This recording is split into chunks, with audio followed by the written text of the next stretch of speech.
Gervonta Tank Davis just lost his perfect record. So we just watched Gervonta Davis come up short against his opponent Lamont Roach. The fight ended in a majority draw, which I think no one expected. However, it was a hell of a fight, back and forth, action-packed, and we had some pretty controversial moments in this fight to say the least, and some pretty close rounds in this fight. Now what we're going to do in this video is we're going to talk about the whole situation from start to finish, how this happened, and what's next for both fighters.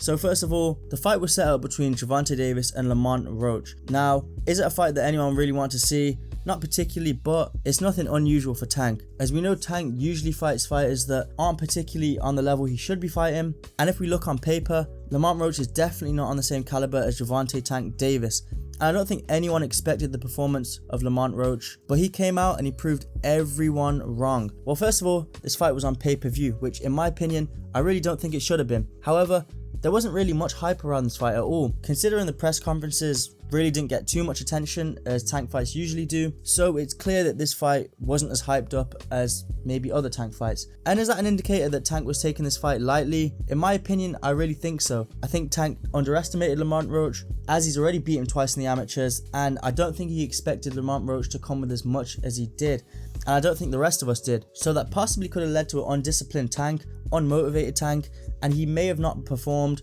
how he usually does because of this. And another thing that I think is interesting to point out is Gervonta Davis didn't have his main trainer Calvin Ford throughout most of the camp. And yes, he was in his corner, but he wasn't the main man as he usually was. Now as for the fight itself, the fight started off as usual Tank fights do. Started off slow, usually starts with Tank calculating his opponents and being able to break them down in the later rounds. However, it seems that Tank was unable to calculate Lamont Roach ever, and that's because of a few things. It's because Lamont Roach wasn't necessarily scared of Tank's power at all, and it seemed that it didn't really faze him too much. A lot of the middle to later rounds in these fights, Lamont Roach would stand toe to toe with Tank and they'd have some crazy exchanges, and more times than not, Lamont getting the better of them. So rounds 1 to 2, nothing really happened, usual Tank rounds, no action from both fighters. However, from the 3rd to the 6th round, Tank started to slowly pick it up and it started to look like it was going to be dangerous for Lamont Roach, and everything was going as expected for Gervonta Davis. He was starting to pressure Lamont Roach more, starting to land more, and looked like he was figuring Lamont Roach out. Well, that was all until about the 6th or 7th round, and then Lamont Roach picked up and showed he has that dog in him. He came in, stood toe to toe with Tank, traded off shots, and boxed phenomenally to say the least. Now, I was actually very impressed with Roach's counters in this fight. Now, we all know that Gervonta Davis is a huge counter puncher, but it seemed that Lamont Roach was coming with the better counters in this fight, and even exchanges that Gervonta Davis got the better of, it always seemed that Lamont Roach would end it off with a good counter. And during these rounds, we even saw Tank get remotely wobbled. Now, I wasn't sure if he was off balance, but he got caught with an amazing shot that definitely stumbled him, and I don't think we've ever seen that kind of damage put on Gervonta Tank Davis before. Now let's talk about the most controversial moment of this fight, the 9th round, where Gervonta Davis for some reason took a knee. Now he randomly took a knee, there was no shot from it, but he took a knee, ran over to his corner, and the ref was confused just like the rest of us if you were watching it live. Now, Gervonta said later on in the fight that he had grease from his hair that got into his eyes, and that's the reason he went over to his corner. However, if we're going with boxing rules, we know that taking a knee should be ruled as a knockdown, and this was not ruled as a knockdown according to the referee. Now, I understand the referee's thinking behind this, considering there was no shot that caused the knockdown, and realistically it wasn't a knockdown. But if we are going with boxing rules, it should have been ruled a knockdown. And I'm not going to say too much, but if it was ruled a knockdown, Lamont Roach, in my opinion, would have definitely won this fight. Now, the last 3 rounds were, I would say, Lamont Roach rounds. They were definitely heated, action-packed rounds, but I do think Lamont Roach got the better of most of them. And although this fight did end in a majority draw, a lot of people think Lamont Roach got robbed. And I can definitely see how that happened, especially considering the fact that they didn't count that knockdown.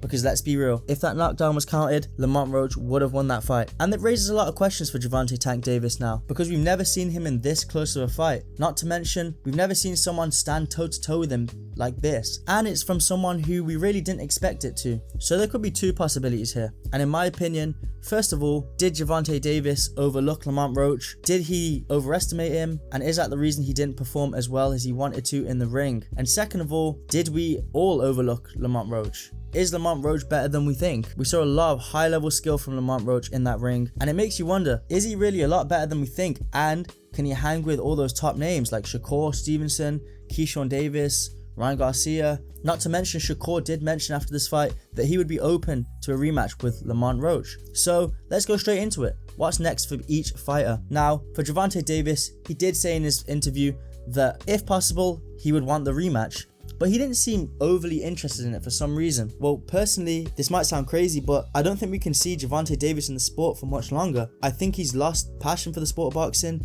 He was even saying in the lead up to this fight, he's trying to get out of the sport. And from his post-fight interview, it didn't seem like it fazed him too much. And yes, he did say he wanted that rematch, but it didn't seem like he was hungry for it. And even leading up to this fight, he said that if he won this fight, he would entertain a Jake Paul fight. Now, to me, that doesn't seem like someone that's taking the sport too seriously, considering he's someone who's clowned this kind of influencer boxing stuff in the past. But in my opinion, his best bet is to get that rematch with Lamont Roach. I think that's his only option now. As for Lamont Roach, I think he has a lot more doors and options he can go down. I think this performance from him has just skyrocketed his name entirely. Now he's got huge names wanting to fight him, and I think this is exactly what Lamont Roach needed. And yes, he could entertain the Gervonta Davis fight, but he doesn't really have to as much as Gervonta Davis does.